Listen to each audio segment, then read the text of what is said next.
আজকে হলো 2026 সেকেন্ড জানুয়ারি। 1 জানুয়ারি আমার বাবার জন্মদিন ছিল, কিন্তু সেলিব্রেট করতে পারিনি কারণ আমার ঠাকুমা খুবই অসুস্থ। আর আজকে সেকেন্ড জানুয়ারি মা আর আমি যাচ্ছি ঠাকুমাকে দেখতে। বাবা কিন্তু তার আগের দিন গেছে। গড়িয়া স্টেশন থেকে ব্রেকফাস্ট সেরে মা আর আমি চললাম কিন্তু গ্রামের বাড়িতে। আর আজকে চলে এসেছি আমার গ্রামের বাড়িতে। ঠাকুমা তো বললামই প্রচণ্ড অসুস্থ। আমি যখন হই তার ঠিক 3-4 মাসের মাথায় আমার ঠাকুমার একটা কিডনি অপারেশন হয়েছিল। আজ প্রায় দেখতে দেখতে 24 কি 25 বছর হতে যায়, মানে আমার বয়স অনুযায়ী বলতে পারো ঠাকুমার এই কিডনি অপারেশন। চলো চলো, মা ধরবে।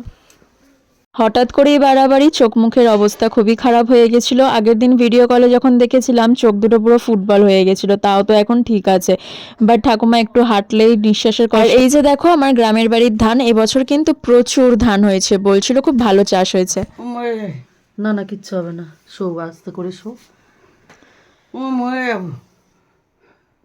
ওই হামলে ওরম হয়।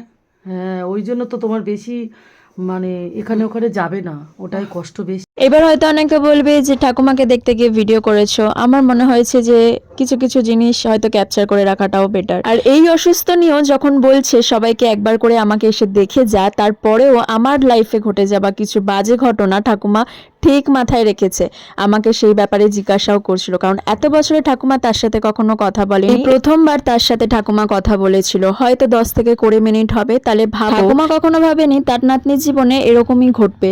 আসলে মানুষকে শুধুমাত্র ভালোবাসা দিয়েছি, কিন্তু সেখান থেকে শূন্য হাতে ফিরতে হয়েছে। 2-3 দিন পরেই ভিডিওটা পোস্ট করছি। আজকে বিকালে আমার ঠাকুমাকে হসপিটালে ভর্তি করা হয়েছে, কারণ শরীরে একদম ব্লাড নেই, শরীর ভীষণই খারাপ। একটু প্রে করো যেন তাড়াতাড়ি সুস্থ হয়ে যায়।